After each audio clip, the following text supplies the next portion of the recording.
Hey guys! Welcome to the Unabridged Audiobook of Snipers, Book 2 of Zommunist Invasion. I'm the author, Camille Picott.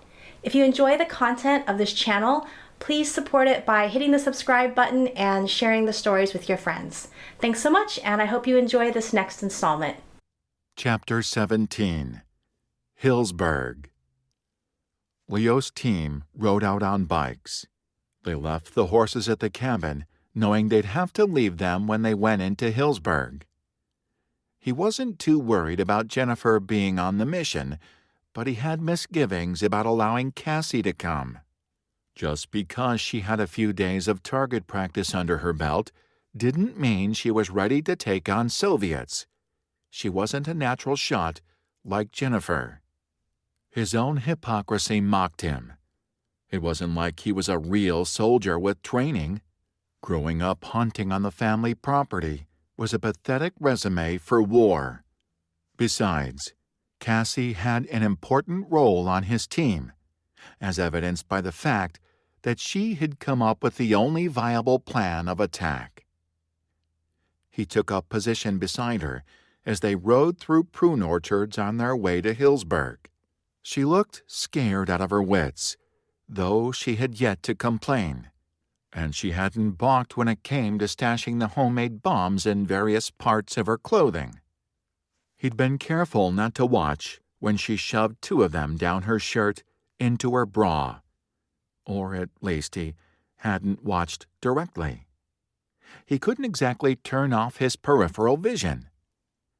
His crush on Cassie was intensifying. Even knowing this, he was reluctant to act on his feelings. They were in the middle of a war. Dating would just be a distraction. He needed to stay focused. It was bad enough he spent much of his daytime hours anticipating their evening chess games. When they were less than a quarter mile from Hillsburg, they ditched the bikes in a vineyard. Leo reluctantly set his machine gun on the ground. This was the end of the line for their firearms. At his nod, everyone removed their guns and left them in a pile under the grapevines. Nothing but knives and bombs from here on out. Leo led them on foot into the outskirts of Hillsburg. The tiny farming community had a few small subdivisions on the west side. They would take up position in one of those homes. "Stay with me," he murmured to Cassie. She nodded and scooted closer to him. Thank God she didn't argue with him the way Jennifer did. He wasn't sure he could deal with two women like Jennifer. The neighborhood they entered was muted and dark. A pack of Nezhet prowled the far end of the street. Somewhere farther off, a rooster crowed, a herald to the coming dawn. The rooster ignited growls from the zombie pack, and not just the group visible to Leo and his team. Growls and barks went up from all over the neighborhood. Leo tensed. They needed to get out of sight. He led them a little deeper into the subdivision and picked a house at random. He sent Jim, Jennifer, and Anton to scout the back of the house. He, Tate, Bruce, and Cassie scouted the front. They looked in all the windows. Leo even went so far as to tap his knuckles against the kitchen window. If there were zombies inside, that would set them off. The house remained dark and silent, but growls came from nearby. His shoulder blades prickled. He hustled everyone into the backyard just as a pack of Nezhet stalked into view. Leo glimpsed a mutant among them before he closed the backyard gate. He was careful to stop it before the latch snapped into place, not wanting the sound to draw any attention. Leo took his group into the backyard and met up with the others. "There are more zombies on the street. A mutant is with them. The front of the house looks clear. How about the back?" "All clear," Jim said. "No one is home." Leo pulled out his pocket knife and pried open a window. The metal groaned under the pressure, but soon gave way. He went in first, stepping lightly onto the kitchen linoleum. The house smelled like death. He went into hyper-alert, holding up a hand when Bruce tried to follow him. "There's dead in there," Jennifer whispered. To his annoyance, she shouldered past Bruce and climbed in beside him. "Come on, we have to find them." Leo grabbed her arm to hold her back. "They could still be alive. We can't just—" Jennifer shook him off and marched away. He had no choice but to follow her. "Seriously, Leo, when are you going to stop trying to protect everyone?" Jennifer whispered. "There's going to come a time when you're going to have to trust us." "It's not that I don't trust you guys. Of course it's about trust." To his horror, she tapped softly on the hall closet. "You don't trust any of us to get shit done without your supervision or protection." Anger flared in his gut. He did his best to stuff it down. Losing his temper wasn't going to help anyone right now. Couldn't she see that he was trying to keep everyone alive and safe? Gritting his teeth, he peered around the corner as the rest of the group made their way into the house. His eyes immediately found Cassie. She bumped her forehead on the window as she climbed in. He should not be noticing how good she looked in those jeans. He gestured to Anton, waving them all over to where he and Jennifer stood. When there was no response from inside the closet, Jennifer opened the door. She made a gagging sound and immediately closed it, but not before Leo saw the bloody, decomposing corpse inside. "Well, we found the source of the smell," Jennifer said. "Poor thing." "The dead body is in there?" Anton gestured to the closet door. The rest of the group had reached them by that time. "Dog." Jennifer's voice was clipped. "Half eaten." "Eaten by what?" Bruce asked. "Zombies," Jim replied. "They bite humans to spread the virus, but they eat animals. Dal and Lena told me all about it. They saw a bunch of half-eaten livestock at the junior college." "I don't know why you're all worrying about a dead dog," Tate said. "We need to be worrying about what killed the dog." Silence fell. Everyone stared at the uncommunicative closet door. "We split up again," Leo said. "My group checks upstairs. Anton's group takes the downstairs." The smell of rot and decay dissipated as they went upstairs.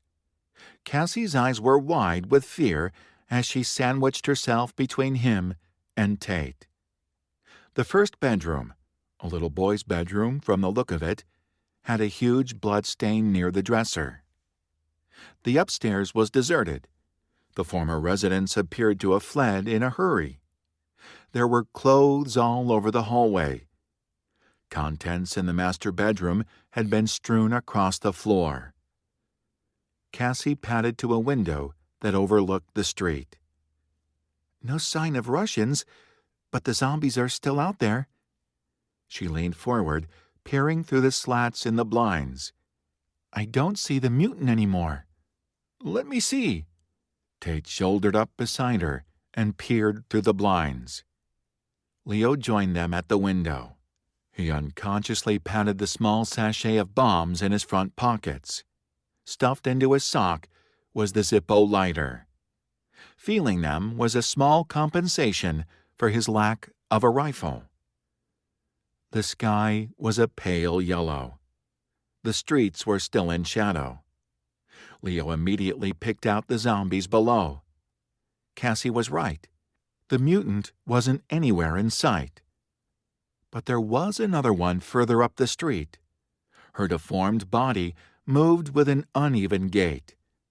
Despite that, she covered the distance down the street with eerie agility. Maybe the mutants would take out a few Russians while they were out and about. The Soviets might have their Nezhit vaccine, but that didn't make them immune to flying rocks. Maybe they'd even... A shout went up from downstairs, followed by an explosion of glass. Leo moved without thought. He tore out of the bedroom and raced down the stairs 2 at a time. "Help!" Jennifer yelled. "Mutant!" Her scream was punctuated by a bellow from Anton. "Somebody fucking help!" Leo hit the bottom of the stairs with such force that he skidded across the carpet and smashed into the wall. "Anton!" In the kitchen was his worst nightmare. There was blood and glass everywhere.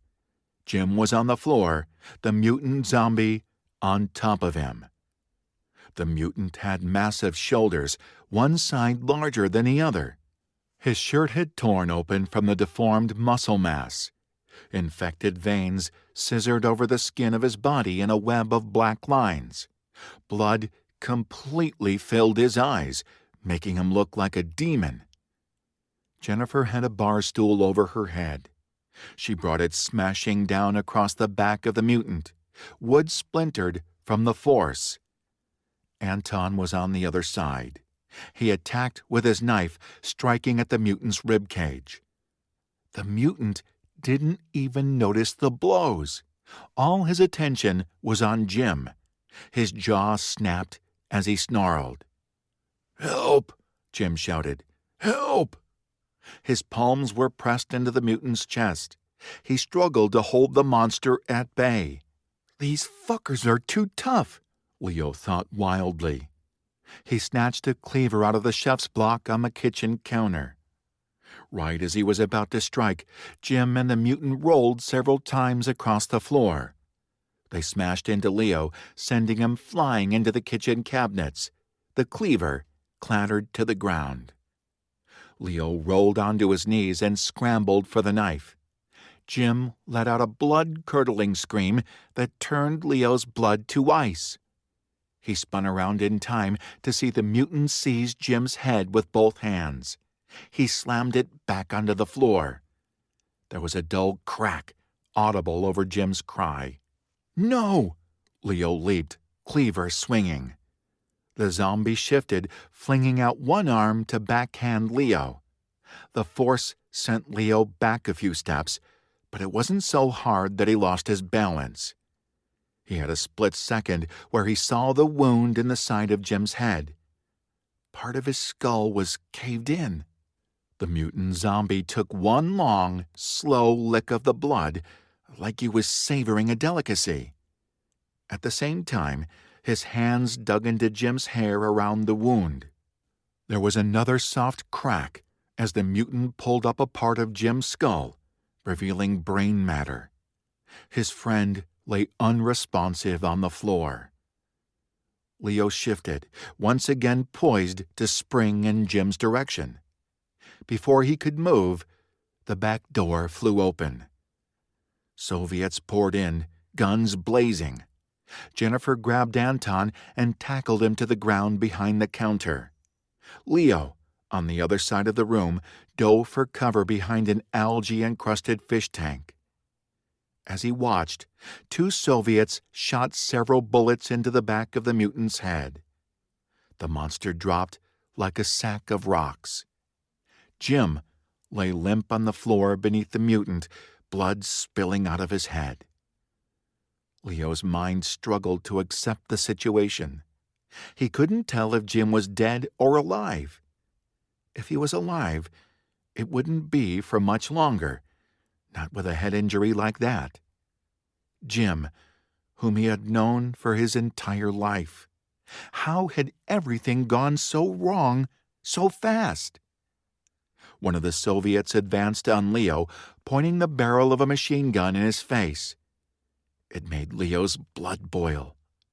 Mingled with the grief he felt when looking at Jim, it was almost more than he could bear.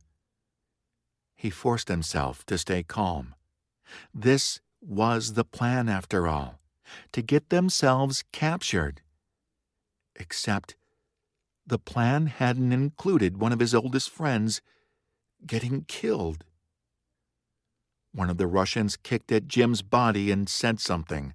A ripple of laughter ran through the invaders. "You fuckers!"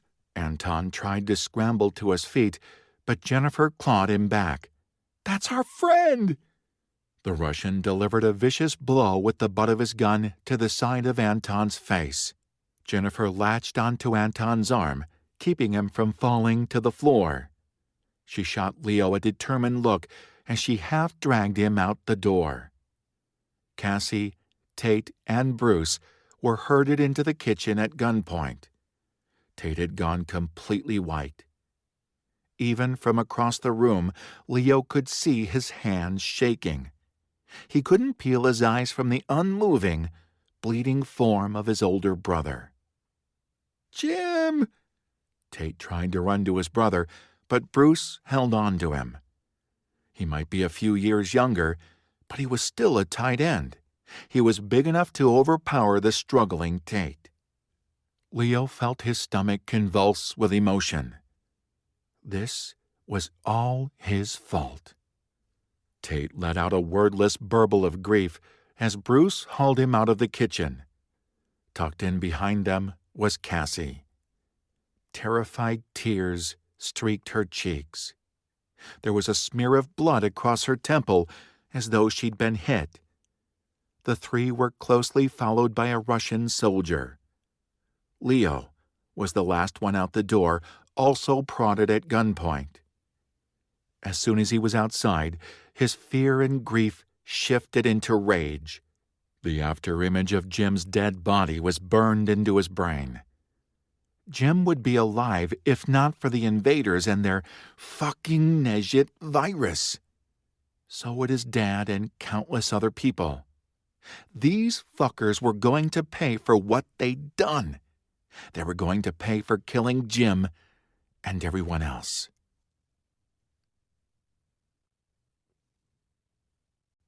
Chapter 18. 5 Moves. There were other Soviets in the street, all of them rounding up scared people. Cassie counted 15 people, which included her friends. There should have been 16. Her eyes sought out Tate. He was pale with shock and grief, but only a blind man would miss the smoldering fury in his eyes. They were herded down the street, past the body of the second mutant Cassie had seen from the open window. She had been taken down with headshots, along with all the zombies that had been with her. The Soviets hustled them around a corner to where an open truck bed waited for them. Inside were 3 people, all of them huddled near the back. The Russians shouted at them, gesturing to the truck. The order was clear. Jennifer was the first one into the truck, using her gymnastics skills to vault into the back. Cassie wasn't above taking Leo's outstretched hand when it was her turn to get inside. In fact, she was so shaky and sweaty with fear that it felt good to grab onto him. His hand was warm and solid, unlike the rest of the world around them. Once in the truck bed, she huddled down next to him. In light of the situation, it felt like the safest place in the world. She rubbed her elbow against the homemade bomb nestled in her front jeans pocket. The small munitions were stashed all over her body. They were a small comfort. A few Russians maintained a watch around the truck, making sure the prisoners didn't try and make a run for it.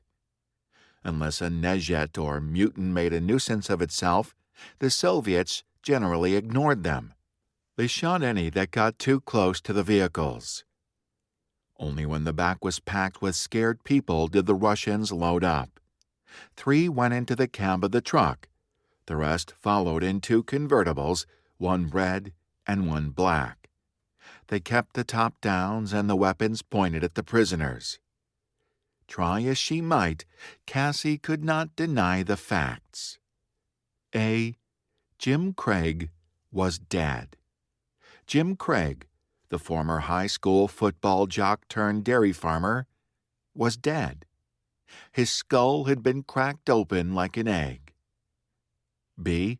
The mutant zombie had not been content to bite and move on. Nope. Right before the Soviets charged in, Cassie had seen the monster licking the blood around Jim's wound. This was a new development. None of the regular zombies. How screwy was it that she now had two categories of zombies in her head, regular and mutant, had ever gone for the head before. The 30 seconds Cassie had been in the kitchen had been enough for her to conclude the mutant had been intent on feasting on the brain of Jim Craig. See, she might be a chess player, but she had no business in war. Jim Craig was dead because of her harebrained scheme. The Gordon Gambit?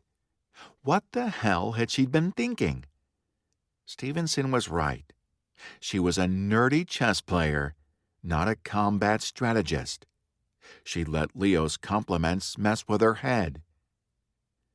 She felt warm pressure on her hand from Leo.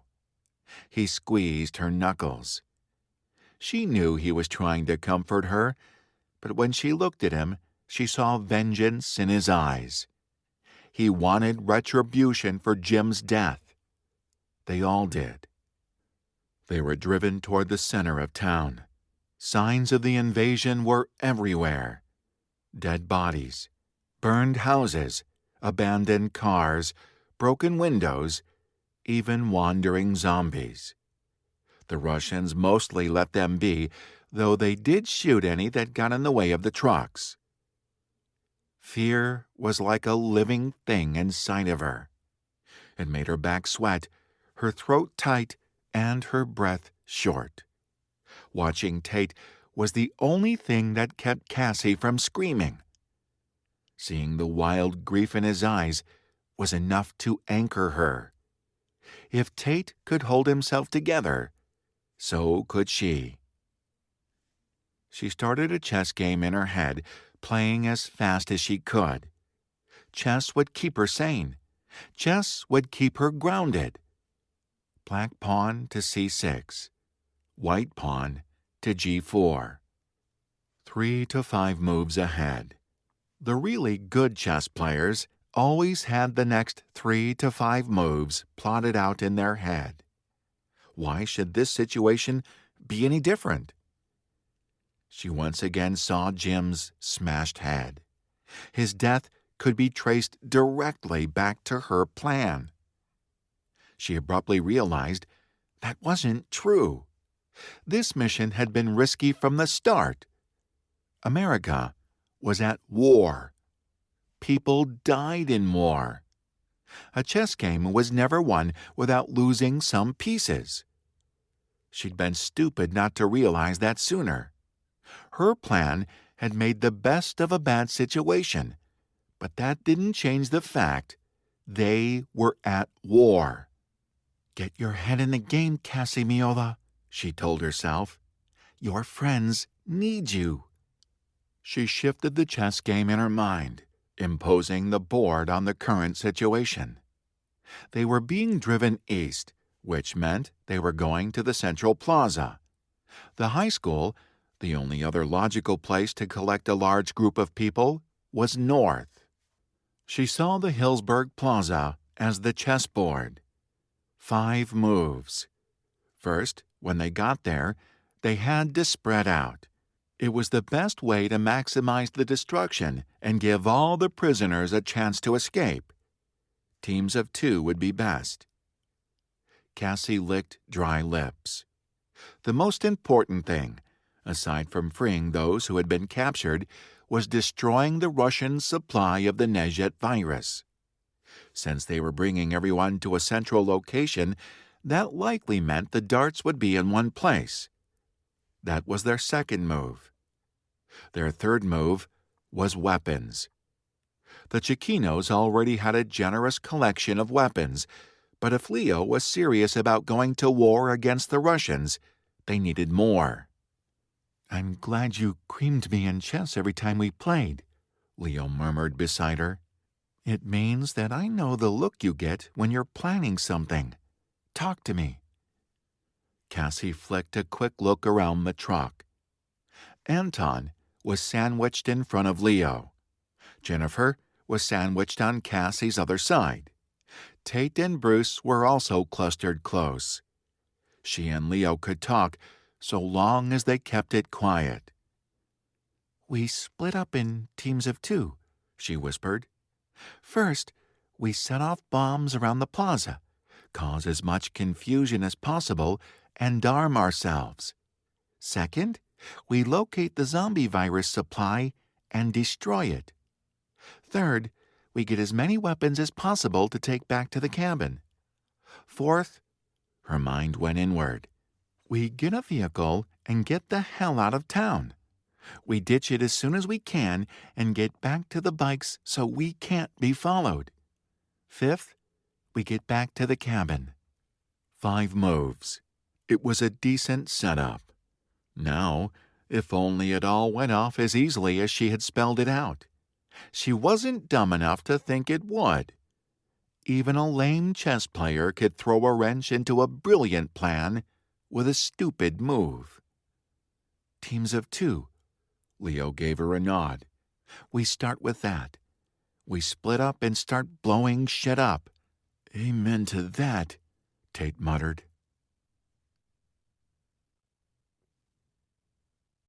Chapter 19. Forks. Jennifer poked Cassie in the knee to get her attention. "You're with me. Stay close. Got it?" Leo opened his mouth in protest, but Jennifer silenced him with a glare. "She's my sister. We stay together." "Fine," Leo clipped. "Just be careful." The Hillsburg Plaza came into view. Cassie had spent a few lazy Saturdays here with Amanda and Stevenson. The best bakery in the county was here, along with a candy shop. The vast lawn area with trees was a great place to hang out. The 3 of them would sit on the grass, play chess, and gorge themselves on sugar. Today, the plaza was crawling with Soviets. Cassie estimated there were at least 20 of them. Vehicles surrounded the plaza. Most of them were regular cars, no doubt hot-wired and stolen like the truck they were in. They had used delivery trucks to block 3 of the entrances into the plaza, leaving only one way in and out by vehicle. Cassie caught glimpses of the zombies on the other side of the delivery trucks. Their barks pierced the morning air, but they didn't breach the perimeter. Besides the regular vehicles, there were also 2 military green jeeps with the star, sickle, and hammer spray painted on the side. Standing outside the jeeps were 2 soldiers armed with dart guns. Tall cartridges extended several inches from the top of the gun. Several open wooden crates sat on the ground, cartridges of red darts stacked neatly inside. There were at least 200 Americans in the square, maybe more. It looked like a lot of people, but Cassie remembered that Hillsburg was a town of 4,000. That meant there were either a lot of people good at hiding or a lot of dead people and zombies. The prisoners were huddled near the center of the plaza, all of them terrified and dirty and cowering. The Soviets planned to infect every last one of them with the virus. The situation hit Cassie with the force of a meteor. She realized that Gordon Gambit really had worked. They were in the eye of the storm. There were people to rescue and Nezhet virus to destroy. This is where they needed to be to make a difference. Nearby, Tate snarled, "We're going to get those fuckers." "Hell yeah," Jennifer murmured. "We're going to snipe their asses." They were herded out of the truck and into the mass of people in the plaza. Soviets patrolled the perimeter, keeping their machine guns trained on the crowd. Cassie and the others stayed in a tight group, all of them clustered around Leo. "Groups of 2, Leo said. "Tate, you're with me. Anton and Bruce, Jennifer and Cassie." "We need a rendezvous," Cassie whispered. You know, in case we get separated." "Soviet jeeps," Leo said. "One of those will be our ride out of town. Remember the plan. After we attack, our priority is to take out those crates of virus and kill these fucking Soviet assholes. Then grab every weapon you can carry and haul ass to one of those jeeps. We get out of town and back to the cabin." Beside her, Jennifer squeezed Cassie's hand. "I'm damn proud of you for being out here on the front lines." Cassie wished she felt pride. All she felt was terror. She gripped her sister so hard she felt her knuckles crack. The sisters were assigned to the north side of the plaza. As she and Jennifer moved away from the others, it did not pass her notice that Leo had assigned them to the side with the least amount of danger. There were only 5 soldiers on this side. "Chauvinist," Jennifer muttered. "He put us over here to try and protect us." "Is that such a bad thing?" Cassie was glad they only had 5 soldiers to contend with. They were about to attack Russians, for crying out loud. 2 against 5 is really bad odds, Jen. Of everyone in the group, we have the least amount of experience with guns. It all made perfect sense to Cassie. Jennifer actually rolled her eyes, but at least she stopped talking crap about Leo. Cassie eyed the soldiers. "They're spread out. It's going to be hard to take them all out." "Not when we can get our hands on their machine guns," Jennifer replied. Cassie saw the move in a flash of insight. "Forks," she said. Jennifer, who had spent years hearing all about chess, instantly understood the reference. "Which pieces?" Forks was a chess tactic. It involved using one piece to attack 2 enemy pieces at the same time. With her and Jennifer working in tandem, this would be just like a good old-fashioned chess play. "Those 2 standing together on the corner," Cassie said. "We hit them with our bombs." Cassie's eyes flashed in approval. "Once we kill them, we grab their guns and shoot the others before they get to us." "Exactly." Cassie frowned. "Assuming our first strike is successful, what if—" "Now isn't the time to overthink things, Cass. It's a good plan. Everything will change anyway once things start blowing up. We're just going to have to improvise. Jennifer stiffened. Cassie followed her gaze. A Soviet strolled in their direction, staring at her sister. Cassie did not miss the way his eyes flicked up and down Jennifer's body. This was a common occurrence even before the Russian invasion. Jennifer hugged Cassie, doing her best to look terrified and cowed. Her cheek mashed against Cassie's breast. It was a reminder that Cassie was just a hair under 6 feet tall. Even though they were prisoners with armed soldiers all around them, she was jolted back to a time before war and apocalypse. "Be glad you're not an ape like your sister." She'd overheard their mom say that to Jennifer when they'd been on their way out to shop for Jennifer's homecoming dress. "They don't make dresses for girls like her." Ironically enough, Cassie had inherited her height from their mother. Their mom was 5'10". She'd always gone to great lengths to find cute flats so she wouldn't appear taller than their dad, who was just under 6 foot. "There's nothing wrong with being tall, Mom. Cassie looks like a goddess." Jennifer had always been there for her, no matter what. At least something good would come from her superior height. Cassie bowed her head and hunched, cocooning herself around Jennifer and shielding her from the eyes of the Russian. She hoped they looked like scared girls. Cassie wondered what their mom would think if she were here. "Is he gone yet?" Jennifer whispered. "Yeah, he's talking to another soldier now." "Where are the others?" Cassie was forced to straighten her knees in order to see over the crowd. Leo and Tate are in position. Anton and Bruce are almost there. Come on, we can't make them wait for us. Jennifer grabbed her hand and moved through the crowd, creeping steadily to the north side of the plaza.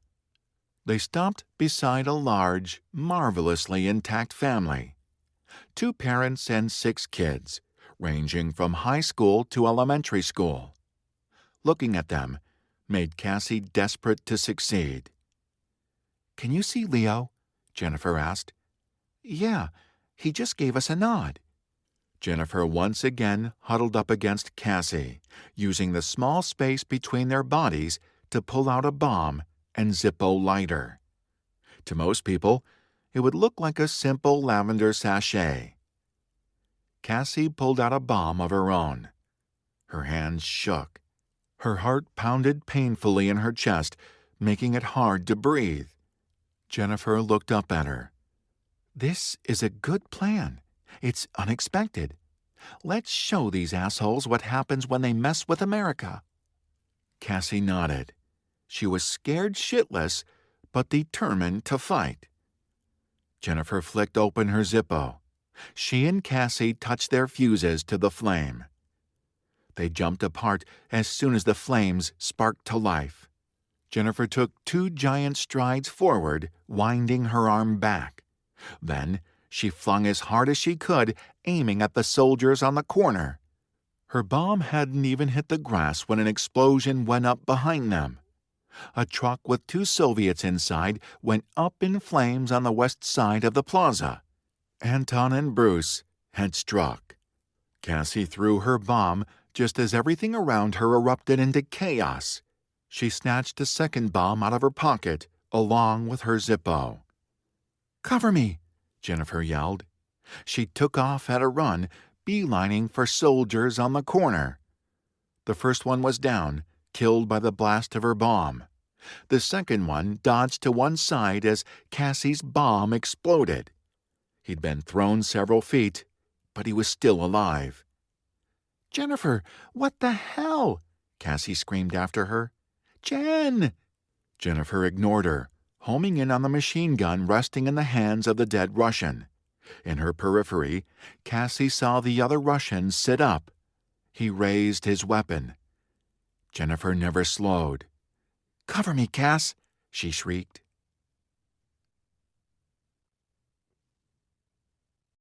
Chapter 20. Sisters.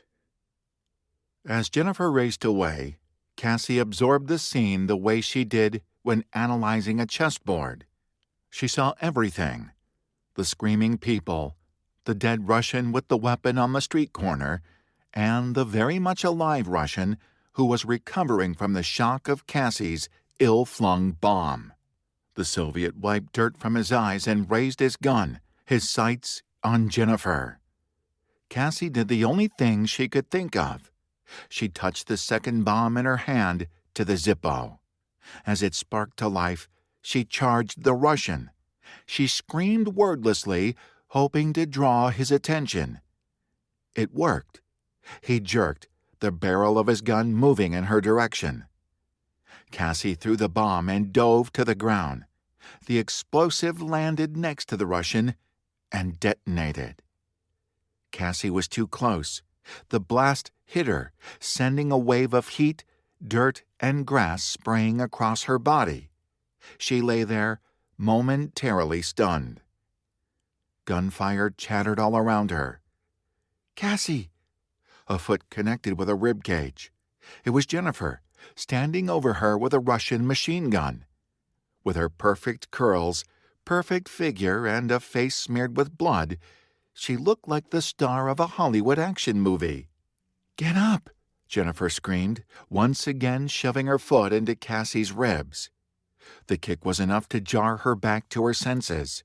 She clambered to her feet. Jennifer grabbed her by the arm. "The gun!" Jennifer snapped. "Get the gun!" She shoved Cassie in the direction of the second dead Russian, simultaneously opening fire on a Soviet as he popped up behind one of the convertibles. "Go!" Cassie sucked in a breath and ran. She screamed as bullets tore up the grass behind her. "Take that, asshole!" Jennifer shrieked. Her bullets tore up the front windshield of the convertible. Cassie snatched the machine gun. The strap caught around the dead soldier. Shit! She shoved at the body with her foot, rolling him over to free the strap. The weapon came free. She stumbled back, turning in time to see Jennifer sprint away as the Russian behind the convertible returned fire. Fingers shaking, Cassie dropped the machine gun across her chest. She snatched a third bomb out of her pocket, lit the fuse, and threw it at the convertible. She didn't wait to see what happened. Instead, she took off after her sister. For the first time in her life, she was glad to be tall. It made it possible for her to track Jennifer through the crowd. She ran to the southeast side of the plaza, toward the crates of the Nezhit virus still sitting on the sidewalk. More explosions went up around the plaza. Gunfire was everywhere.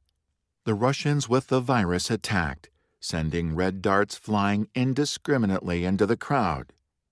Jennifer dropped down behind a body. It was an American. The guy probably weighed 300 pounds when he was alive. He'd been shot in the back. Cassie caught up to Jennifer and dropped down beside her, also taking cover behind the murdered American. They were no more than 20 feet from the wooden crates with the deadly darts. Jennifer lay on her stomach, propping the barrel of her machine gun on the dead guy's thigh. She aimed at the Russians with the virus and opened fire. She got off no more than 10 shots before the gun clicked empty. Shit! Jennifer rolled sideways, grabbing an extra magazine she'd shoved into the waistline of her pants. Cassie hadn't even thought to grab an extra magazine. Well, it's not like bullets could destroy darts filled with virus. It was time for bombs. She'd shoved no less than 3 sachets into her underwear. She was too scared to feel self-conscious about shoving her hands down the front of her pants. Flicking open the Zippo, she started lobbing bombs in the direction of the crates. When she finished with those, she grabbed the 2 she'd hidden in her bra and threw those for good measure. By the time she'd finished, Jennifer had reloaded. Cassie risked a peek over the dead body they hid behind. "You got them, Cass!" Jennifer cried. "You got the crates!" Sure enough, the crates were in pieces. All that remained were splinters and several black holes in the dirt. Ruined pieces of red plastic scattered across the ground. Cassie couldn't help the grin that split her face. Her triumph was short-lived. There was still one Russian with a dart gun. He chased down the family she and Jennifer had stood beside when the battle began. Several darts pierced the back of a little girl. She couldn't be more than 8 years old. When her mom tried to defend her, she got a dart in the chest. Cassie acted without thought. She rolled to her feet and sprinted forward. She kept the barrel of her gun low, not wanting to hit the fleeing family. She pressed the butt against her hip, just like Lena had shown her. Bullets cut across the calves of the Russian soldier as she fired. He dropped with a cry. Jennifer raced past her, screaming in fury. She pelted the downed soldier with bullets, shooting him in the chest. To Cassie's horror, she stopped over the body and snatched up the dart gun. "What the hell, Jen? Don't touch that!" Whatever Jennifer was about to say was lost in another explosion. Cassie crouched down while Jennifer smashed the dart gun with her foot. Cassie spotted Leo and Tate hauling ass toward a jeep with 3 Russians inside. Both guys had multiple machine guns around their necks. They fired fearlessly at the enemy, taking cover behind a large redwood tree when the Soviets returned fire. "That's our ride out of here," Jennifer said. "Come on, we have to help the guys."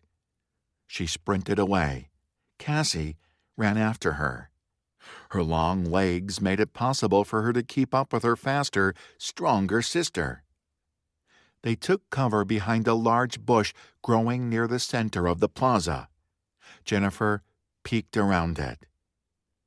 Leo and Tate are drawing their attention.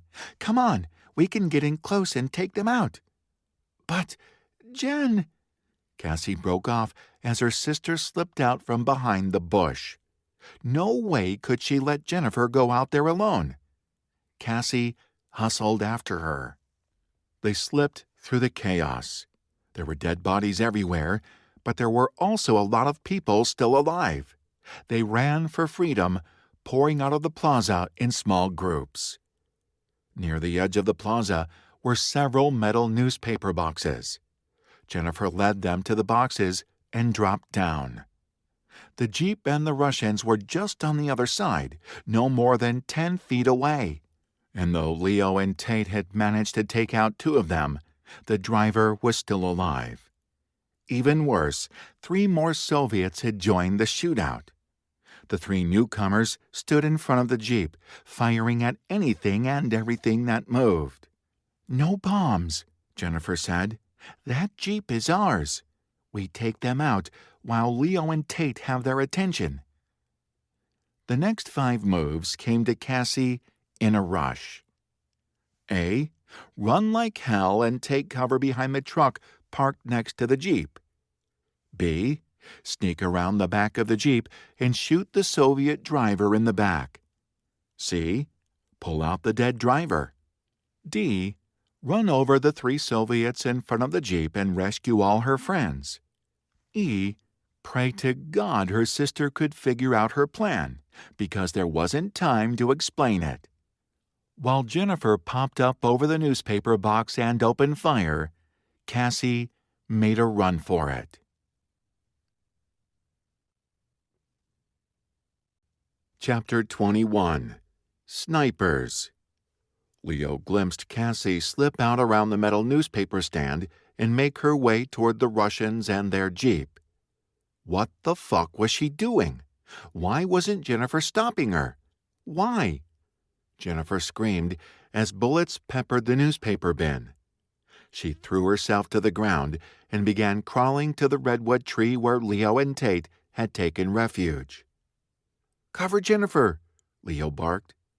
He stuck his arm around the tree and fired in the direction of the Jeep, hoping to God he didn't accidentally hit Cassie.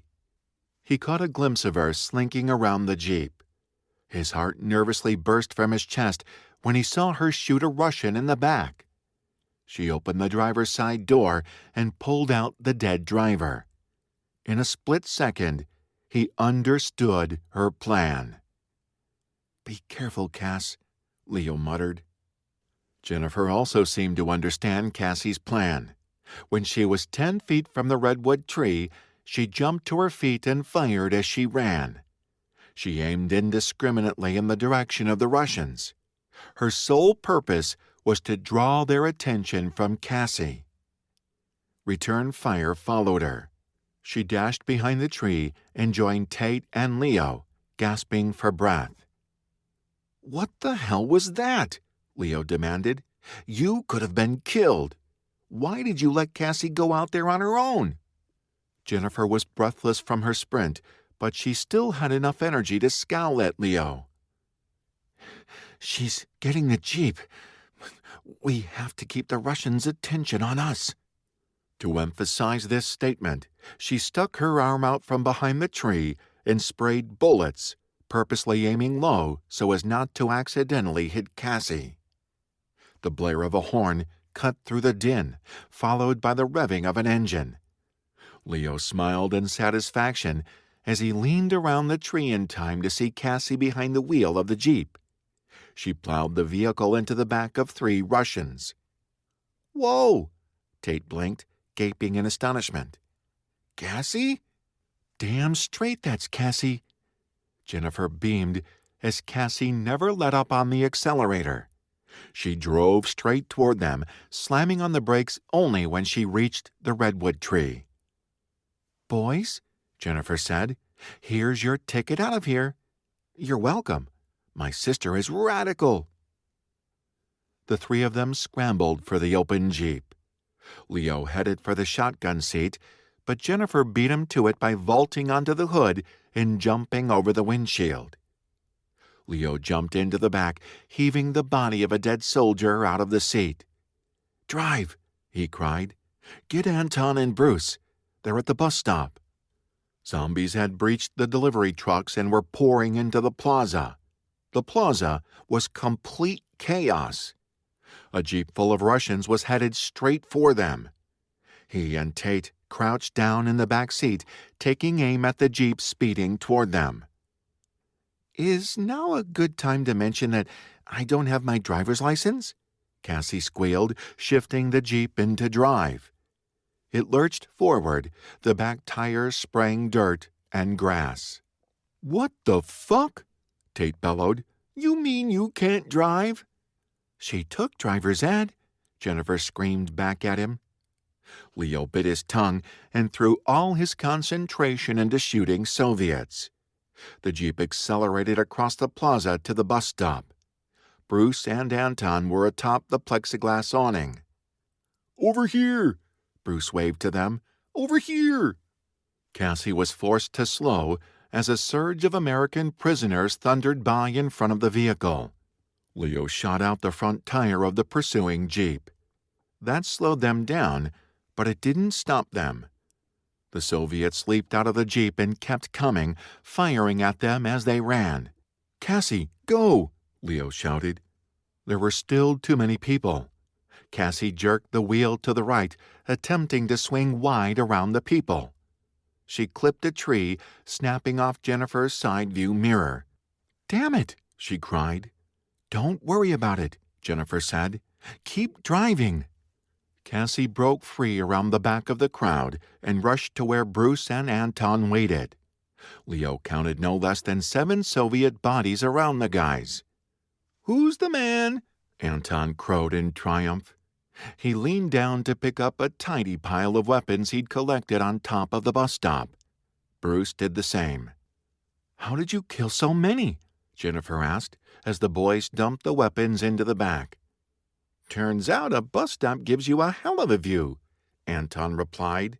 "It was like shooting fish in a barrel," Bruce said. Their smugness was wiped away when Leo said, "Get down." He raised his machine gun, firing over their heads at more oncoming Russians. "Get us out of here," Jennifer said. Cassie threw the clutch into drive and gunned it. The jeep flew off the curb, jostling them around. "You just passed your driver's test with flying colors," Jennifer said. "Take that street over there. It's the fastest way back to the horses." "Wait, you don't have your license?" Anton asked. "Who the hell gave you the car keys?" "She's doing fine," Leo said, even though it freaked him the fuck out to have Cassie driving. No one else said anything, leaving Cassie to concentrate on her job. She drove them away from the plaza. Leo looked back once. The plaza was in disarray. There were dead everywhere, both American and Russian. Zombies flooded the scene. The remaining Russians were attempting to regroup. The Americans were fleeing, disappearing into the streets and alleyways around the plaza. "Should we feel guilty for all those dead people?" Cassie's voice was small over the hum of the engine. "Do you feel guilty for killing Russians?" Leo asked. His mind replayed the vision of her shooting the Soviet in the jeep. She hadn't hesitated when it came time to pull the trigger. Her eyes flicked up, briefly meeting his in the rearview mirror. "No," she said flatly. There was an edge to her voice Leo had never heard before. "You should feel good knowing we saved as many as we could," Jennifer said. "That's what matters. The Russians were going to infect every last one of them. They were slated to die regardless of what we did." "Damn straight," Anton echoed. "We saved a lot of people today." Cassie nodded, but didn't say anything. It was clear she wanted to save everyone. Now that the adrenaline was wearing off, Leo also felt guilt flaring to life in his chest. A good friend had died today because of him. Jim Craig was gone forever. "Stop here," Anton said. They were back in the subdivision, not even to the edge of town yet. "But," Cassie began, "just stop." Cassie glanced at Leo in the rearview mirror. When he nodded to her, she pulled to a stop.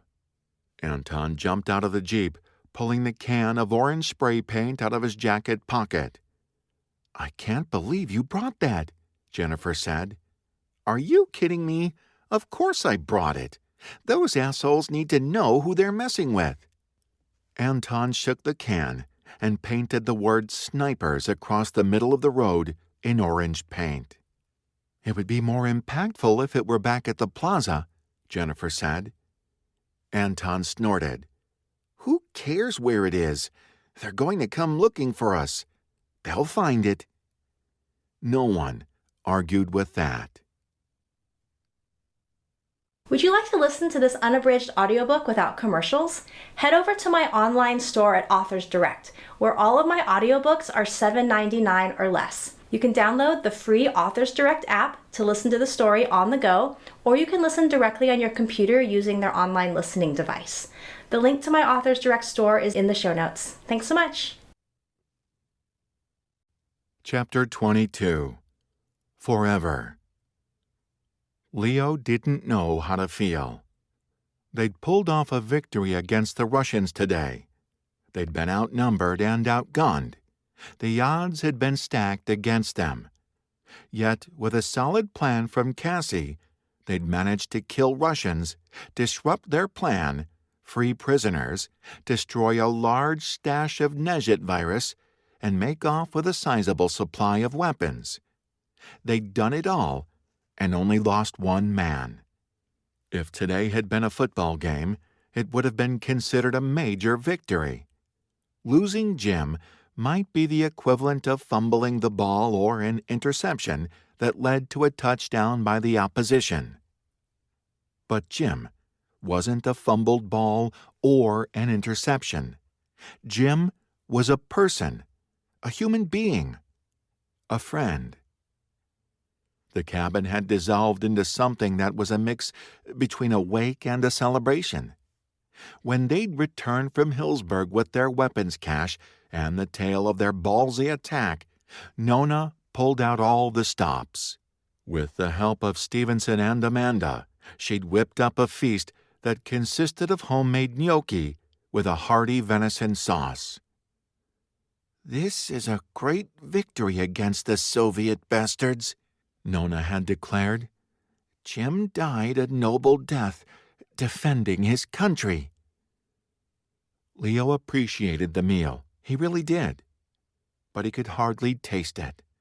He kept seeing Jim's busted head and the blood seeping across the floor. The enormity of the loss kept washing over him. Jim was the first who had died directly because of a decision Leo made. Jim had followed him into battle, and now, because of that, he would never come home. Had this all been a mistake? He wasn't even old enough to buy alcohol, yet here he was leading people, many of them technically teenagers, into battle like he was a 4-star general. What the fuck had he been thinking? Who did he think he was? He slumped onto the couch, watching Anton and Tate recount tales from the day. Tate ruthlessly shared the story of his brother jumping in front of the mutant zombie to save the rest of them. Anton shared the story of how he and Bruce had climbed on top of the bus stop and sniped Russians from the high ground. Stevenson, Amanda, Dal, Lena, and Nona hung on every word, savoring the replay. Leo just felt sick. From his position on the sofa, he watched Cassie out of the corner of his eye. She had retreated to her perch on the hearth after the meal. The box with her travel chessboard was in front of her, but she wasn't playing. She held a black knight in her hand, turning the piece over and over between her fingers. As Anton and Bruce reenacted the bus stop battle scene, Leo kept seeing the moment when Cassie snuck around the Jeep and ambushed the Soviet driver. She could have died. He could have lost her just the way he lost Jim. The thought made him want to break things. Nona clapped her hands, getting everyone's attention.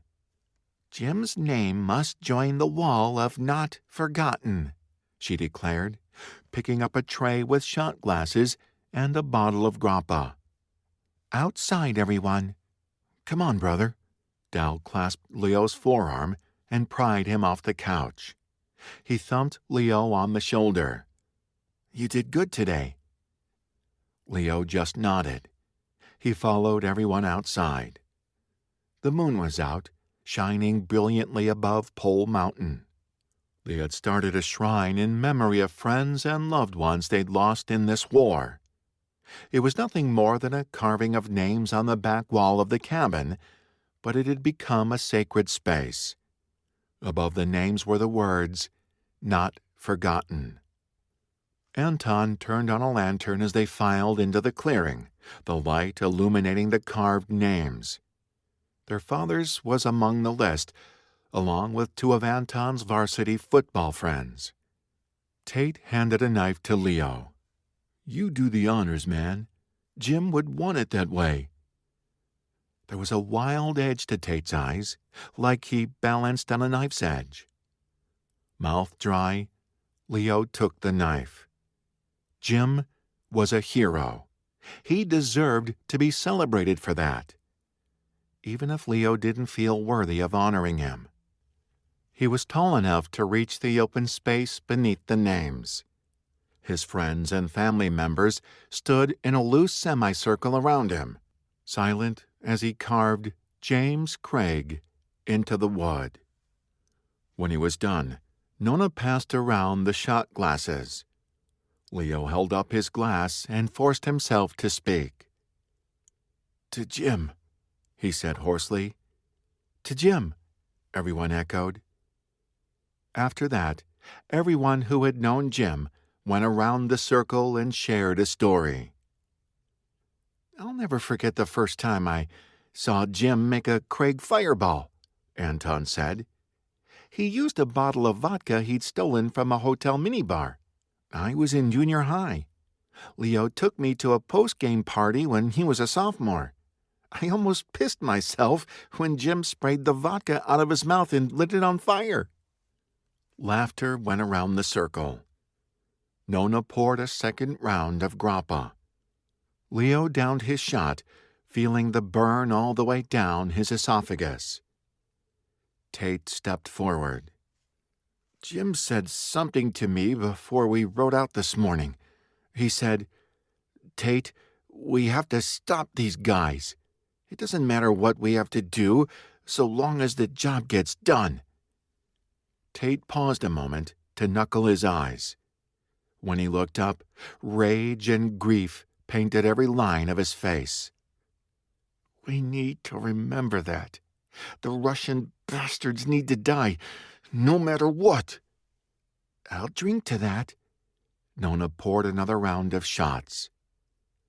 Leo retreated into the shadows, unable to find his voice.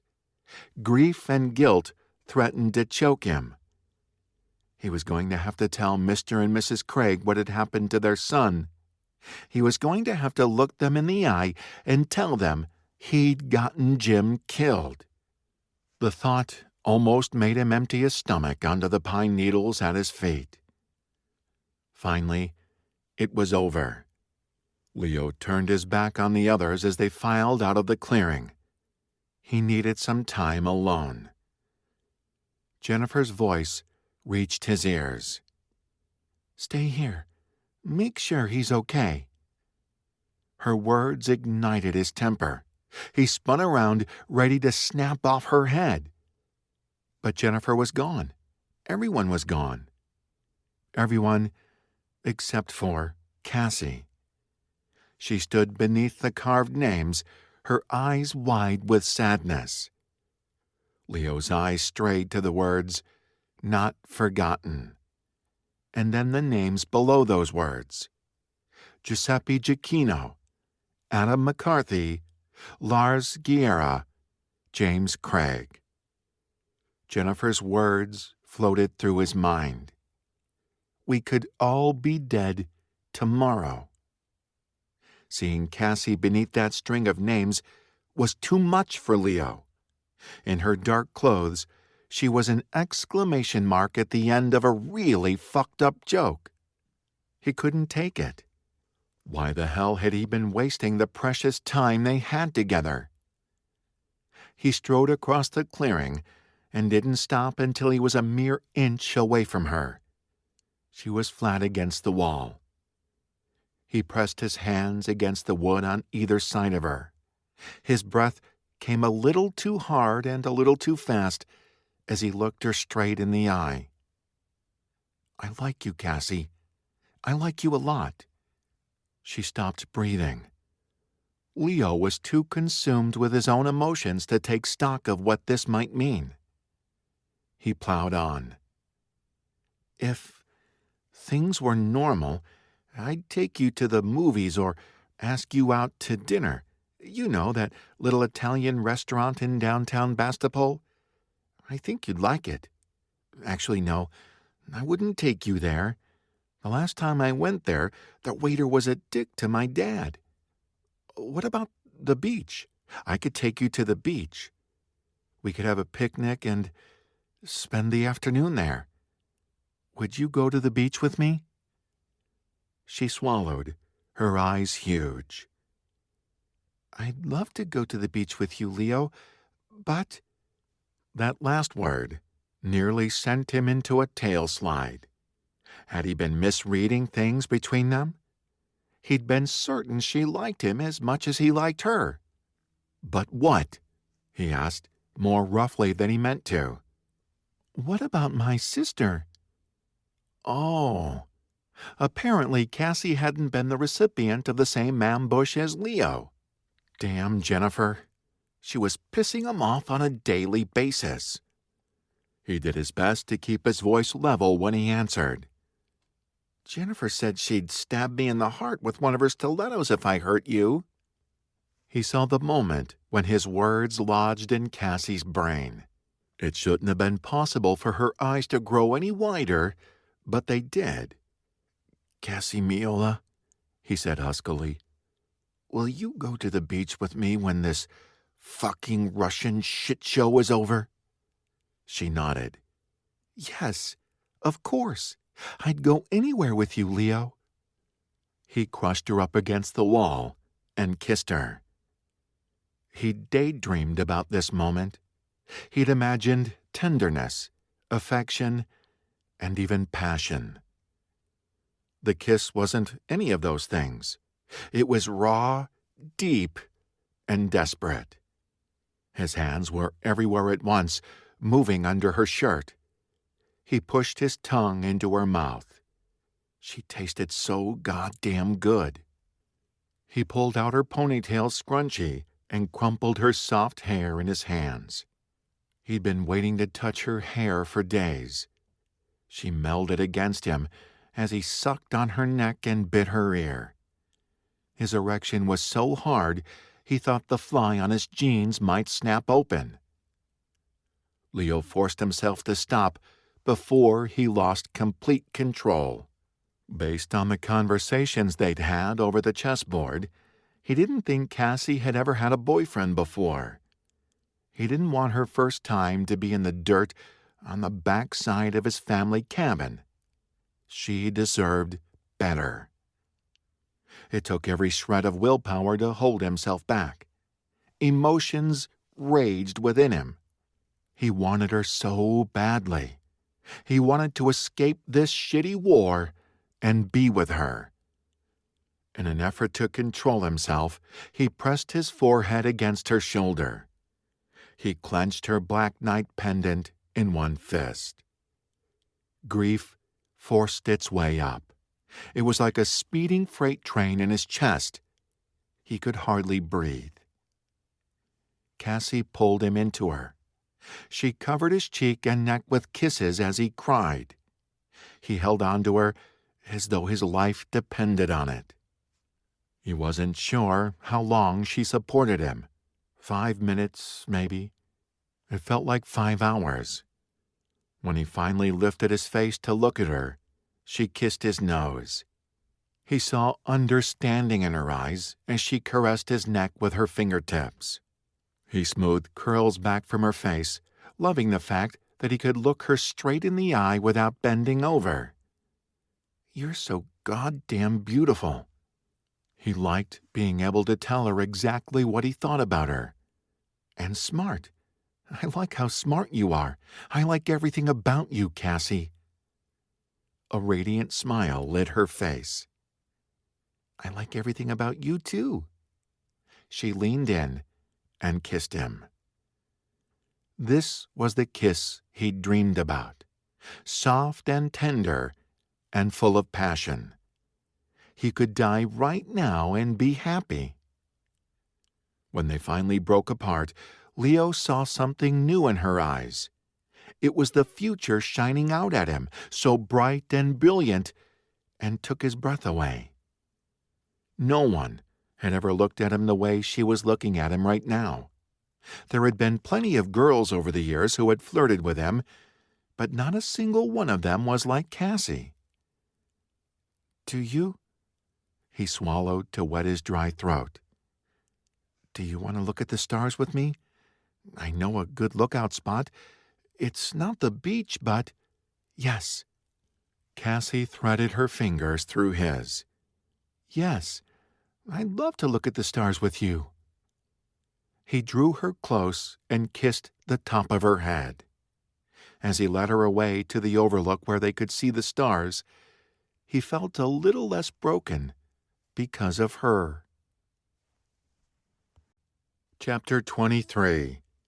Breakfast.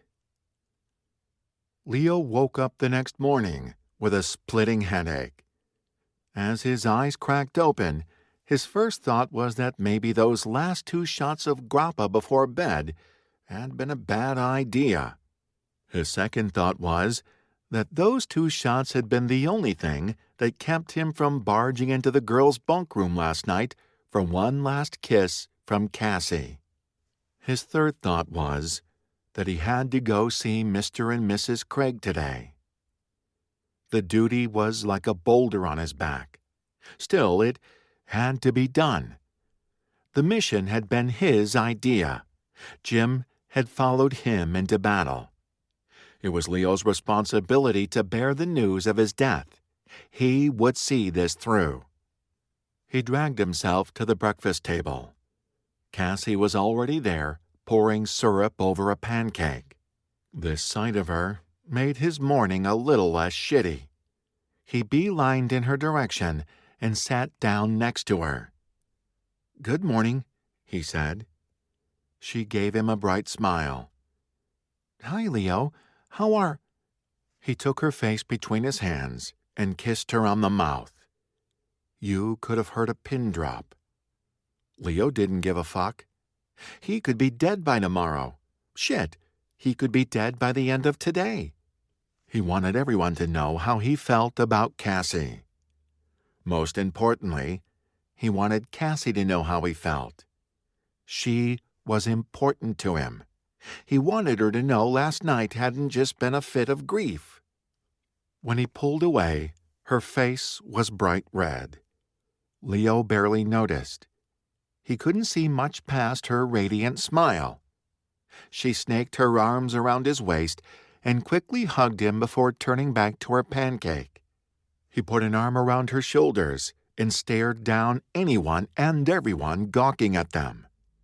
He wasn't sure who looked more shocked, Anton and Bruce or Amanda and Stevenson. All 4 of their jaws were on the table. Of everyone in the cabin, only Dal and Lena looked like they got it. Oh, and Jennifer. She looked smug. Damn her. She'd known before he could admit it to himself. Nona was the first to break the silence. "Leo, I expect you to behave like a gentleman under this roof. Your parents didn't raise you to manhandle a young lady at the breakfast table. His parents hadn't taught him to lead his friends into battle against Russian invaders either. But all he said was, "It won't happen again, Nona." He did not remove his arm from Cassie's shoulders.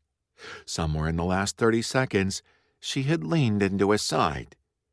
He liked her there. He ignored his grandmother's disapproving look and helped himself to 4 pancakes. He didn't plan to ever let go of Cassie, no matter how many disapproving looks he got from his grandmother. Talk resumed as everyone recovered from their shock. Amanda threw pointed looks in Cassie's direction, trying to ask a dozen questions with various facial expressions. Cassie just blushed and ate her pancakes. Toward the end of the meal, Leo caught Tate's eye. "I'm going to see your parents," he said. A strong cup of coffee was doing a fair job of combating his headache. "Are you coming with me?" Tate froze like a deer in headlights. Leo wasn't sure if it was the grappa hangover or the grief that made his eyes red. "Today?" Tate looked down at his plate. Nona smacked him on the back of his head. "Tate Craig, you will go see your parents today." Tate shifted in his chair. It was obvious he didn't want to go. Leo didn't blame him. He didn't want to go either. Sometimes you had to do stuff you didn't want to do. Life was shitty like that. "All right," Tate said. "Let's go." Leo turned to Cassie. "I have to go. Chess game when I get back?"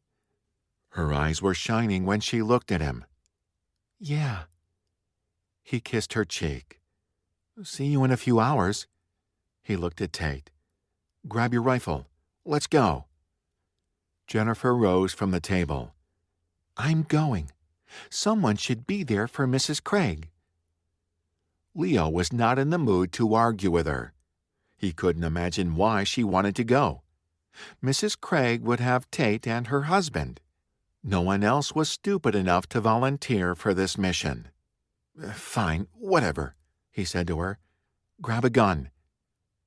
With one last look at Cassie, he strode from the cabin. Chapter 24. Bases.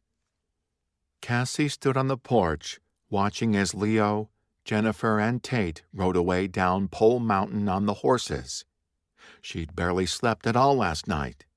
Her brain was still looping on all the kisses they'd shared beneath the stars. She could still hardly believe it had happened. Leo Cecchino had kissed her, called her beautiful. Her. "I like everything about you, Cassie." Amanda was on her in less than 5 seconds flat. "You and Leo Cecchino?" she hissed. "When did that happen? Why didn't you tell me? When—" "Oh, my God!" Stevenson bustled out of the cabin. "Cassie Miola, you've been holding back from us." "I wasn't hiding anything," Cassie said quickly. "I just thought he liked playing chess. I thought—" She had thought a guy like Leo could never be into her. That's what her mother would have told her. Maybe her mom's view of the world was skewed. This had never occurred to Cassie before. Just because her mom thought being a tall woman was a detriment didn't mean everyone else felt the same way. Why had it taken Cassie so long to figure this out? "You thought the crush was one-sided," Amanda said. "Yeah, I mean, he's Leo, you know? The quarterback and the chess geek." Stevenson let loose a wistful sigh. "It's the stuff movies are made of." "And he was crushing on you the whole time." Amanda let out an equally wistful sigh. "Oh, it's so romantic." She turned sharp eyes on Cassie. "I want to know everything. Did you let him get to second base?" Stevenson smacked her on the shoulder. "We're talking about Leo here, Amanda. Of course Cassie let him get to second base. Maybe even third. She's not an idiot." His eyes narrowed as Cassie blushed. "Home base?" Amanda's jaw fell open. "Home base?" she squealed. Cassie thought she might die of embarrassment. The worst part was that she didn't even know what all the different bases meant. It's not like they covered that stuff in sex ed. "Guys, we just watched the stars," she said. Okay, that wasn't entirely true. They had stargazed for a few minutes, well, at least 60 seconds. The majority of the time had been spent making out. And while she had zero experience with a guy before last night, her prom kiss with Stevenson did not count, she knew what an erection was. That, at least, had been covered in sex ed. Leo had been hard the entire time she'd straddled his lap. If she'd had any doubts about his attraction to her, that lump in his pants had erased them. "Liar," Stevenson pointed at her neck. "You have a hickey." Cassie smacked her hand over her neck as though slapping a mosquito. Did she really have a hickey? She hadn't thought to check. Leo had spent quite a bit of time sucking on her neck.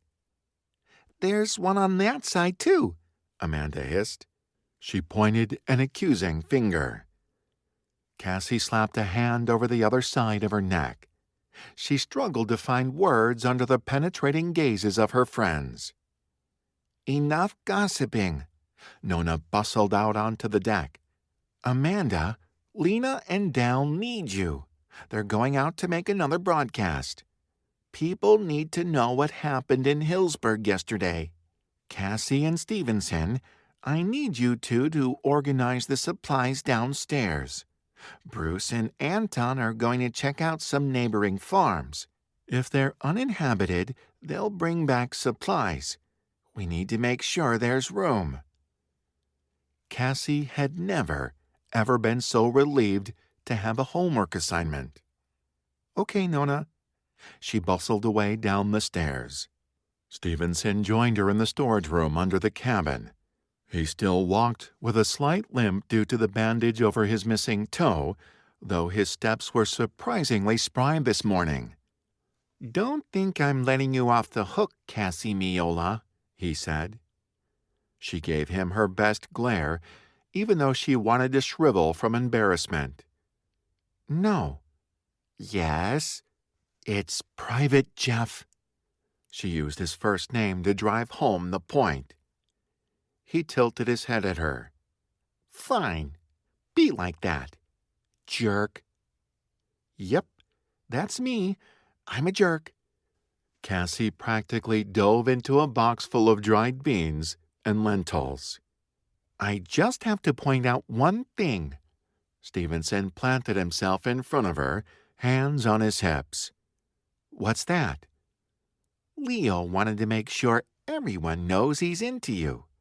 That little show at the breakfast table? He was letting you know he wasn't just messing around with you last night because you're a warm body." He sighed, eyes distant behind his glasses. "The guy is a catch. I hope you know that." Cassie wondered once again if Stevenson liked girls. She knew he really tried at it, but seeing his expression now brought the question to the surface. She resisted the urge to ask him. "Of course I know he's a catch." She'd known it for years, long before she'd become reacquainted with him. "He's a good person." "So are you, though." Stevenson's face softened. "I'm glad he noticed. You deserve a great guy." He turned away and walked off to stare down at an assorted case of rice-a-roni. "Do you think we should alphabetize everything? That's a good idea. It will make everything easier to find. We should make an inventory, too. You know, so Nona can see everything we have at a glance? Stevenson wrinkled his nose in amusement. This is what happens when you put the chess club in charge of supplies. We're going to organize the crap out of this room. Heck yeah, Cassie grinned at him. They got to it. Cassie immersed herself in the project, losing herself in blissful memories of Leo's kisses.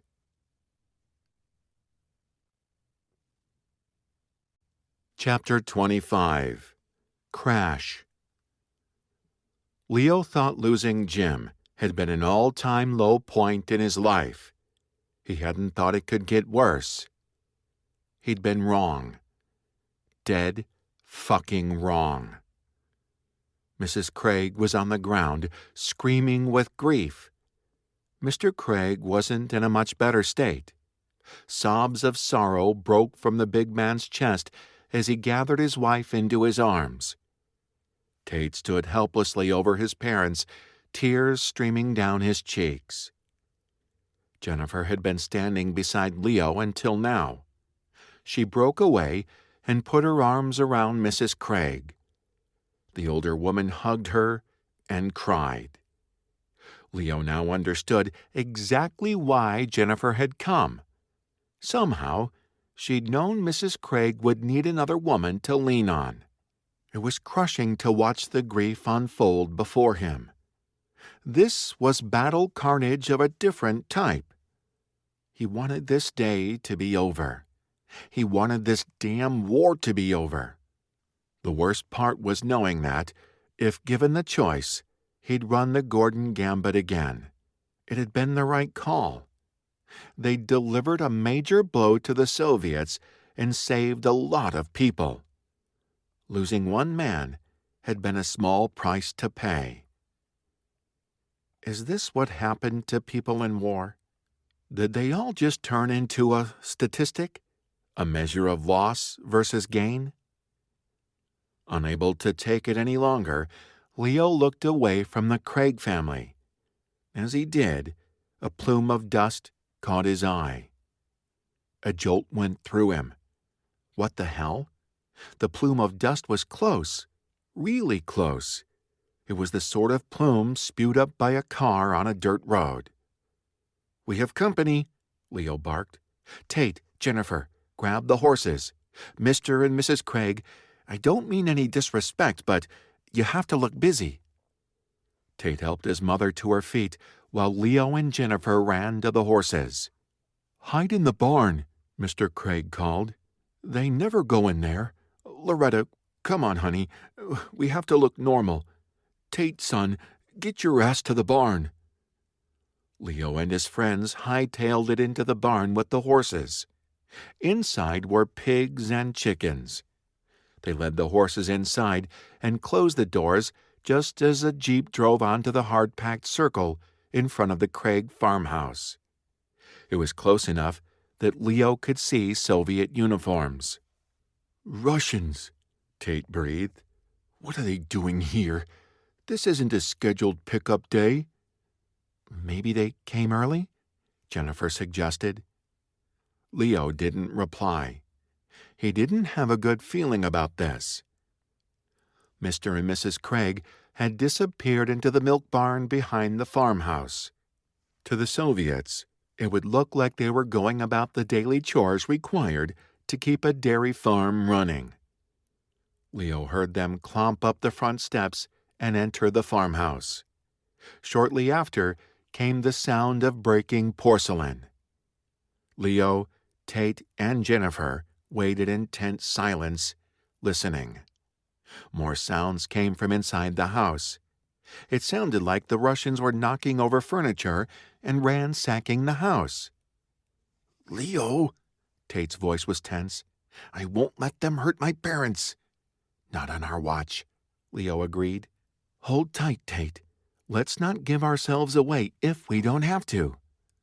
Mouth tight, Tate nodded. A cast-iron pan was thrown out the back window, sending glass shards arcing into the morning air.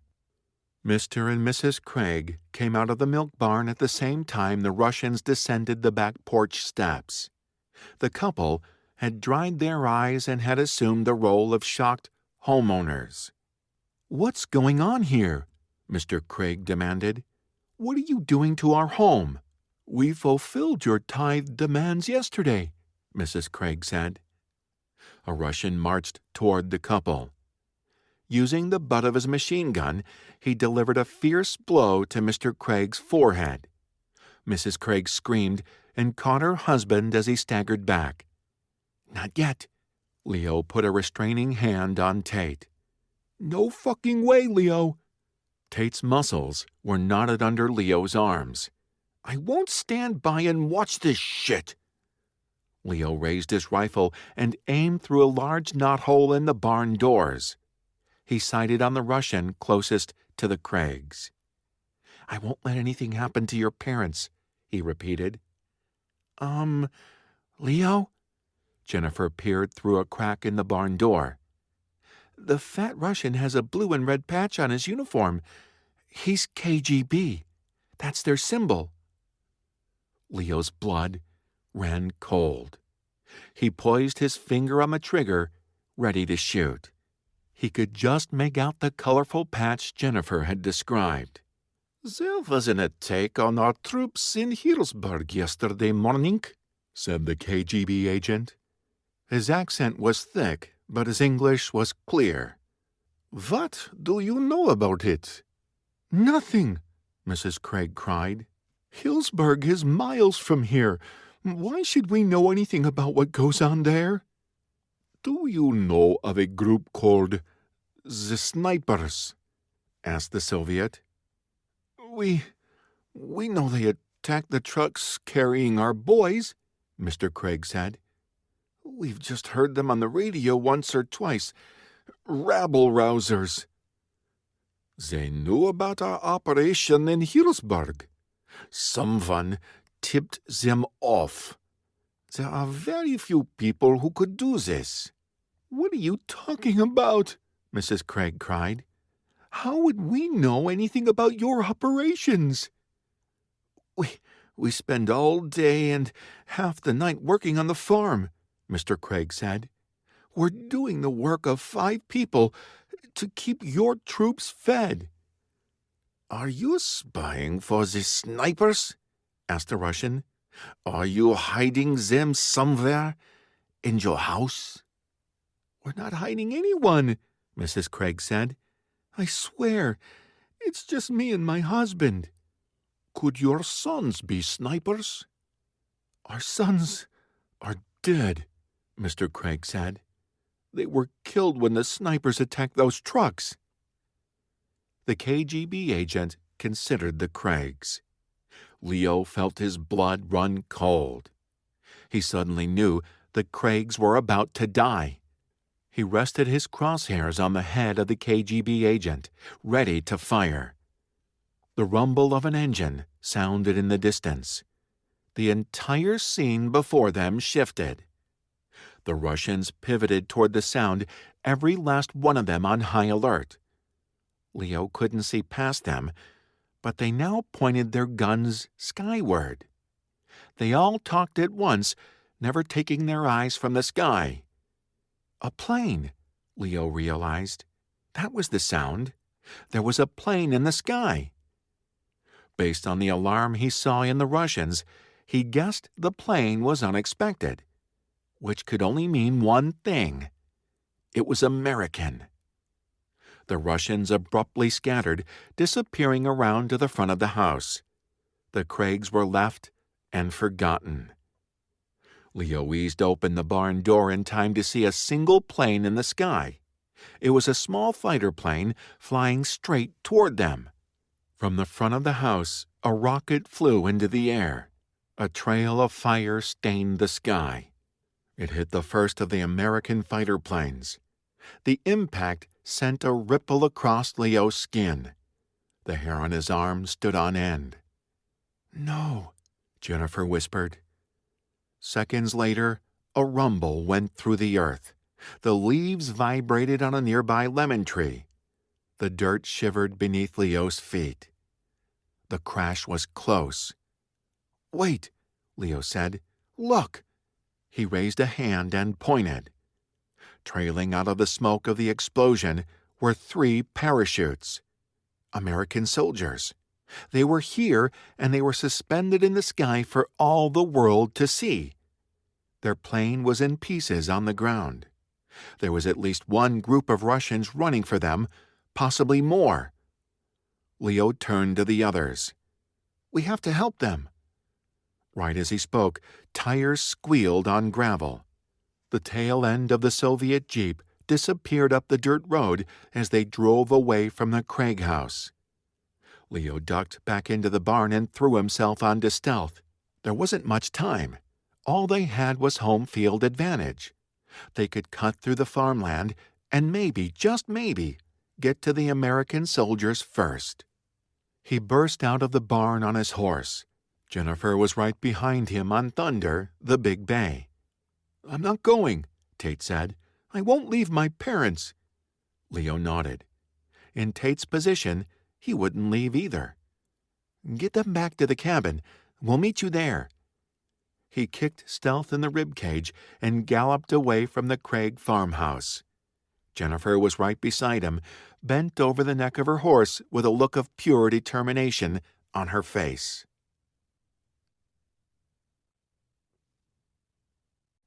Chapter 26. Rescue. Leo and Jennifer tore through the Craigs' pasture land. On the edge of the property was an apple orchard. They galloped between the trees, keeping one eye on the sky. The American soldiers had nearly reached the ground. The wind carried one of the soldiers too far north. From what Leo knew of the surrounding land and roads, the poor bastard was on an intercept course with the Russian jeep. Poor bastard. He hoped the guy was well armed. There were 2 other parachutes. These had caught a southern wind and dropped down in the direction of the feed store on the outskirts of Westville. It was only a few miles away. For the sake of time, Leo cut through the orchard and hit the 2-lane country road that led directly to the feed store. It was risky, but he rationalized they could get off the road if they heard any vehicles. It was the fastest way to get to the feed store. They passed a few houses on the way. They were spaced few and far between out here in the country. It was quiet, no sign of life anywhere. It was easy to imagine West County hadn't been invaded by the Soviets. Until he saw the dead bodies. 4 of them lay on the side of the road, the stench strong enough to make him gag.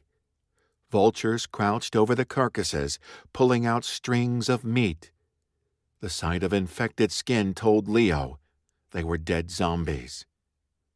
5 minutes later, the feed store came into view. The barn doors were locked and barred. Several bags of kibble were strewn across the driveway. There were bullet holes across the side wall. The feed store backed up to a vineyard. Leo had a clear view of the white parachute draped across the vines. He and Jennifer galloped between the rows, beelining for the parachute. "Hello?" He pitched his voice loud enough to carry, not wanting to draw attention of anyone or anything that might be around. "Hello? Are you hurt? We're here to help." A groan answered him. "It's okay. We're Americans." Jennifer jumped off Thunder as they reached the parachute. She gathered up great armloads of the fabric, pulling it down to hide it from view. A man lay face down on the ground. One side of his leg was burned, blistered skin showing beneath the singed pant leg. He groaned softly as he unclipped his parachute and got to his feet. Soot and grime smeared his face. There was a long gash in the right arm of his uniform. "There were 2 others with me." "One of them went too far north. The other landed nearby." Jennifer paused to look around. "There, on the edge of the vineyard. Leo?" "I see him," Leo replied. "Get him onto Thunder. I'll meet you back at the feed store." She nodded as Leo galloped away. Growls sounded from between the grapevines, as Leo made his way to the other American soldier. Shit! Nezhit! Just what they needed right now. They must have been attracted to the sight of the parachutes dropping to the ground. "Jen, zombies!" he shouted over his shoulder. "Get the hell out of here!" The parachute billowed as the second soldier struggled free. He was dark-skinned with blood streaked on the side of his face. Leo guessed him to be Filipino. He drew to a stop beside the man, holding out a hand. "Get on," he said. "We don't have much time." "You're a sight for sore eyes." The man grabbed his hand and swung onto Stealth. "I'm Spill." "I'm Leo. Hold on tight. We've got zombies." He kicked Stealth back into a gallop, cutting through the vineyard back toward the feed store. A chorus of barks and howls followed them. Fucking shit! Would they ever get a break? "Zombies!" Spill snarled over the rumble of horse hooves. "You've seen them before?" "Hell yes. They're everywhere, man. They're the reason these Soviet bastards have maintained their toehold on American soil. Shit, there they are." Two infected leapfrogged over the grapevines. Their black-veined skin looked eerie in the light of the full sun. More of them dashed beneath the vines. There was a whole pack of them headed straight for Leo and Spill. "Thank God they're regular zombies," Leo said. "What do you mean? Regular zombies?" Spill pulled out his gun and started to shoot. The guy probably never trained from the back of a moving horse. And the Nezhit were fast fuckers. Spill missed every last zombie. Damn it. Stealth burst free of the vineyard. Jennifer and her soldier were already there, guns raised. Leo saw the zombies shift direction, the pack now streaming straight for the feed store. The horses shied nervously. Damn it! They couldn't risk losing the horses. They were their only way home. "Jennifer, with me," Leo barked, sliding down from Stealth. To the soldiers he said, "Cover us. Whatever you do, don't let the horses spook or get eaten. We lose them and we're all KGB hamburger meat." Jennifer jumped down from Thunder and ran toward him. "Are we playing chicken with a pack of zombies?" she screamed. "Do you have a better idea?" He planted his feet between two grapevines in plain sight of the descending infected. He counted 5. Shit. This was a bad fucking idea. He started shooting. He felled 2 with headshots. Jennifer was laying into the pack with her machine gun, but they were all torso shots. It took 5 bullets before she dropped one. "Get out of here," he ordered. "Get the soldiers to safety." "When the hell are you going to learn?" she fired back. To his consternation, she leaped into the air. Using her hands, she vaulted onto the wooden pylon staked at the end of the row. It was no more than 5 inches across, but Jennifer balanced on it easily. The 2 remaining Nezhit went berserk at the sight of her. They attacked the vines, attempting to climb on top of them in an effort to reach her. It was the perfect distraction. The grapevines were made of thin wire, much too thin to climb on. The infected kept falling off. Leo fired. His first shot missed as his target jumped for the grapevine. When he hit the ground, Leo killed him. 1 left. Jennifer laid into the female zombie. Bullets ripped out of her machine gun. She might not have precision, but she made up for it with sheer volume.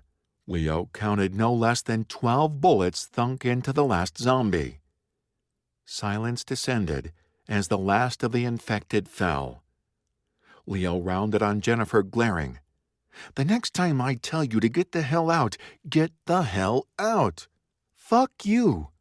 Jennifer jumped to the ground, unperturbed. "I know you have some male ego fantasy about sacrificing yourself for the greater good, but that's not happening on my watch. You're welcome, by the way." Leo felt his temper flare. He reined it back. Jennifer might piss him the hell off, but she'd just save them. "Come on," he snapped. "We have to go." He spun around to find the two soldiers gaping at them. Gaping at Jennifer, really. Speaking from a purely plutonic point of view, she looked fantastic in her tight jeans with the machine gun slung over her shoulder. The two soldiers looked like they both wanted to give her babies on the spot. Jennifer always had that effect on guys, even before she started carrying a Soviet-issued weapon. "Who are you guys?" Spill asked. "I'm Chaz," said the other soldier. "You guys look like high school kids." Jennifer snorted and returned to her horse. "We graduated almost 3 years ago." Leo jerked his thumb in hasty introductions. "That's Jennifer. I'm Leo. We're part of a group called the Snipers." "Wait, did you just say you're with the Snipers?" Spill and Chaz stared at him with twin expressions of incredulity. Leo swung back onto his horse. "Yeah, you've heard of us?" For some reason, that gave him a sense of pride. "We listen to DJ Sniper," Spill said. "That's our friend," Jennifer said. "He sends out broadcasts to the people." "We were sent here to find you guys," Spill said. "Looks like we found you. We gotta go before the Russians get here. The only reason they haven't found us is because these backcountry roads are a maze." Leo heeled stealth back toward the road. The two horses broke into a trot. "Why were you sent to find us?" Jennifer asked. "We have information from the American government," Spill said. "We need your help with a mission." The government wanted their help? Leo exchanged a look with Jennifer. "Things must be really shitty if the government wants our help," he said. "You don't know the half of it," Chaz said. "The Russians targeted major cities in every state. They chartered planes and dropped live zombies out the back with parachutes. The infected spread like wildfire. Our forces, the ones still alive, are building and maintaining lines to hold back the undead. We have very little manpower left to fight Russians." Leo felt his stomach sink into his feet. "That's not all," Spill said. "The Soviets have occupied all the land between Los Angeles and the Washington border." Leo wasn't sure how to digest this information. It was a lot to take in. He'd known things were shitty. He just hadn't realized how shitty. "Tell us what's going on here," Spill said. Where to start? Leo gave them an abbreviated version of the invasion and how the Russians were currently rounding people up to spread the infection. "We have someone with us who speaks Russian," he said. "The virus is supposed to kill a person in 7 to 10 days. Some of them die off before that. But until they do, their sole desire is to infect as many people as possible." "It's an effective way to clear out land you want to take over," Chaz said bitterly. "Faster and more effective than a concentration camp," Spill added. "You have to take us to your leader. Things are about to get worse if we don't get help." Again, Jennifer and Leo exchanged looks. Before either of them could say anything, the rumble of a car engine reached their ears.